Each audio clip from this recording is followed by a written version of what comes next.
सृष्टीचे पहिले निर्माते आहो आपण. जात व्यवस्था धर्म व्यवस्था आमच्या पूर्वजांनी पाहिलेली नाही. इथली हे भारताची भूमी इथल्या कोयावंशीय कोयतुऱ्याने वापलेली जन्माची भूमी आहे. तो हिंदू कसा झाला, ख्रिश्चन कसा झाला, बौद्ध कसा झाला, कोण कसा झाला हे आम्हाला माहित नाही. परंतु इथे सर्वात पहिले या सृष्टीवर या पृथ्वीवर जलानं व्यापलेली सृष्टी पर्वत एकच पर्वत होता आणि त्या पर्वतावर या निसर्गाने परसापेनानी सल्ला आणि गागराला जन्म दिला. माय आणि बापाला जन्म देऊन ते लुप्त झाले म्हणजे निघून गेले. त्यावेळेस या ज्याला इरुक मरा म्हणतो गोंडीमध्ये इरुक पुंगार म्हणजे मोहाचं झाड, या मोहाच्या झाडाखालती जे लहानाचे मोठे होऊन नर आणि मादा म्हणजे सल्ला आणि गागरा जेव्हा वयात आले त्यावेळेस एकमेकाला विचारतो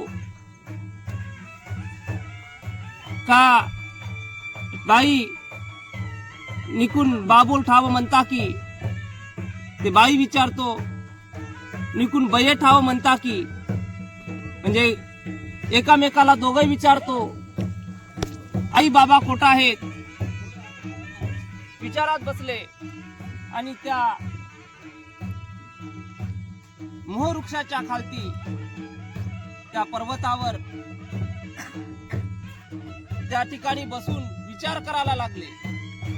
अन्न कसं खायचं, जीवन कसं जगायचं, का खाल्यानं आमचं जीवन जगेल, आम्हाला आई नाही बाप नाही, मग आई बाप आम्ही बिना आई बापाच्या पोटी जन्मलो का, मग आम्हाला देणारे कोण, आम्ही देव कोणाला मानायचं, पेन व्यवस्था कोणाला मानायची, परसापेन कुठं म्हणजे कोण आहे आमचे आई वडील. त्यांना विचार खूप मोठा भारी पडला. त्या झाडाकडे पाहते तर सफेद सफेद फुलं अटकून आहे. त्यांना भूक लागली तर ते फुलं गोटे मारून पाहते, गोटा उचलून ते पडत नाही. एक दिवस निघाला, दुसरा दिवस निघाला, तिसरा दिवस निघाला. तिसऱ्या दिवशी जो जंगलातला कोंबडा, त्यालाच म्हणतो खेडा, खेडा म्हणजे जंगल, जंगलातला कोंबडा कचरा इकतत इकतत येत आहे पक्षी, आणि त्या सल्ला आणि गागराच्या जवळ येऊन तो कुकरूसू म्हणून आरवत आहे. त्याला नवल विषय वाटलं, त्यांना त्या कोंबड्याला तुरा येऊ नये वरती. हा पक्षी आपण पहिल्यांदा पाहत आहे आणि हा पक्षी आमच्या पाशी येऊन का आरवत आहे असा विचार पडला. तेव्हा सल्ला म्हणतो गागऱ्याला, बाई याच्यापासून आपल्याला आई वडिलाचा शोध लागेल. तर ते विचारते कसं. पाण्याच्या लारला जे आपण वंजिंग म्हणतो धान, ज्याला देवधान, ते धान दिसवून दिसते, असे तुरे येऊन दिसते. त्या गागराचा म्हणजे बाईचा लक्ष जातो. ते म्हणते चल्याला हे काही आम्हाला कामी येईल. दोघे जातो, ते उमया काढण्याचा प्रयत्न करतो पण हाताला काटे गडते.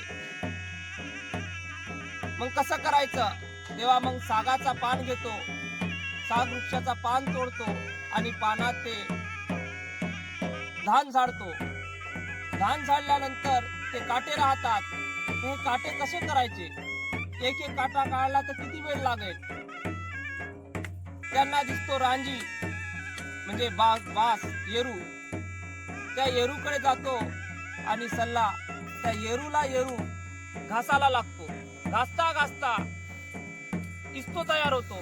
म्हणजे या सृष्टीवर पहिली अग्नी तयार केली असेल तर सल्ला आणि गागराने. पहिली अग्नी तयार झाल्यानंतर त्याला नवन चैतन्य शक्ती निर्माण होतो.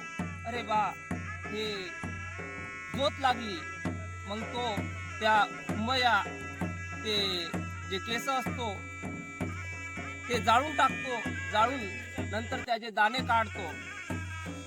दाणे काढल्यानंतर तो कोंबडा तिथंच असतो आणि तो मोहाझाडापाशी जाऊन तो सल्ला ती दाना टाकतो आणि त्याला कोंबड्याला म्हणतो का तू जर मी दाना टाकत आम्ही ठेवत आहे ते मूठ, हे मूठ आम्ही दोन आहो, सल्ला आणि गागरा आहो, म्हणजे नर आणि मादा आहो, आमच्या दोघाची मूठ आहे आणि आम्हाला दोघाला जर मायबाप जन्म दिले असेल, आमचे दाऊ आणि दाई जन्म देऊन दिले असेल, आम्ही त्याला नक्की मानू. परंतु तू हे मूठ येऊन पहिले आमची ग्रहण कर आणि ग्रहण केल्यानंतर आम्ही 3 दिवस झाले त्या फुलाला आम्ही दगड मारत आहे, परंतु फूल काही पडत नाही. जर खरंच ते फूल जर पडत असेल तू मूठ ग्रहण केल्यानंतर तर आम्ही सत्य मानू का आम्हाला जन्म देऊन या सृष्टीमध्ये आमचे आई वडील विलीन झाले आणि आम्ही त्यांना स्पर्शापन मानतो. तो कोंबडा एवढं बोलताच तो मूठ टाकत नाही, तर तो कोंबडा येऊन धावत येतो आणि ते मूठ ग्रहण करतो आणि झाडाकडे पाहतो आणि झाडाकडे पाहिल्यानंतर तो आवाज देतो झाडाला कुकरूस्कू म्हणून. तर जसे ते मोहफूल बद बद बद बद पडायला लागतो, तेव्हा मग सल्ला गागरा हे दोन्ही नतमस्तक होतो का आमचे आई वडील या सृष्टीमध्ये या निसर्गामध्ये विलीन झाले, आमचे खरे परसापेन ते आहेत. म्हणून तेथून तो गोर म्हणजे कोंबडा आणि गोर तेथून आपली कोयावंशीय जात निर्माण होतो सल्ला गागरापासून.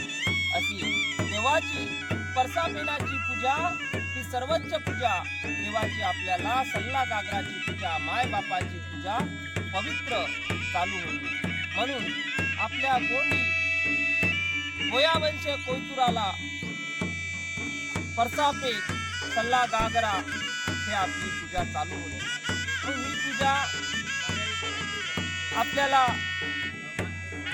कोयावंशीय कोयतूर नाव कसं पडलं, म्हणजे कोंबड्यापासून गोर म्हणजे कोंबडा, मराठीत त्याला कोंबडा म्हणतो आणि गोंडीमध्ये गोर गोगोटी. तर आपली कोयावंशीय कोयतूर यांची रीत रिवाज धर्म सृष्टी आणि जेव्हा पूजा पकडतो तो टाईम सूर्य उगवण्याचा टाइम असतो. म्हणून आपली पूजा सुद्धा निसर्गाला पावन केव्हा असतो, तिचमे तीळ संक्रांत येतो, ना अमावस्या येत ना पौर्णिमा येत. म्हणून आपली पूजा ही अमावस्या पौर्णिमेला पावन असतो. तर अमावस्या पौर्णिमेला पावन कधी असतो, कोणत्या टाइमला पूजा असतो? परसापेनाची मोठी पूजा, सल्ला गागराची पूजा म्हणजे रात्रीची 12 वाजताची पूजा. सल्ला गागराची पूजा, सगळा पेन व्यवस्थेची पूजा म्हणजे शुक्र तारा निघतो पहाटेची पूजा. परसापेनाची आंघोळ म्हणजे आपण देवघाट हा मराठी शब्द झाला. पेनघाट गंगा, जेव्हा गंगेवर आपण देवाला नेतो त्या परसापेनाला, तेव्हा जेव्हा परसापेनाची आंघोळ हे चिमणी, कावळा, पक्षी उष्ट पाणी करायच्या पहिले आंघोळ घालतो. म्हणजे सूर्य निघायच्या पहिले पशु पक्षी उठतो का? सूर्य निघायच्या पहिले पशु पक्षी उठत नाही. म्हणून त्याच्या कोणत्या आमच्या पेन व्यवस्थेची पूजा आंघोळ ही सूर्यलिंगाच्या उष्टा पाणी, गंगेचं पाणी उष्ट होऊ नये शिगावरच्या पाण्याची आंघोळ घालतो.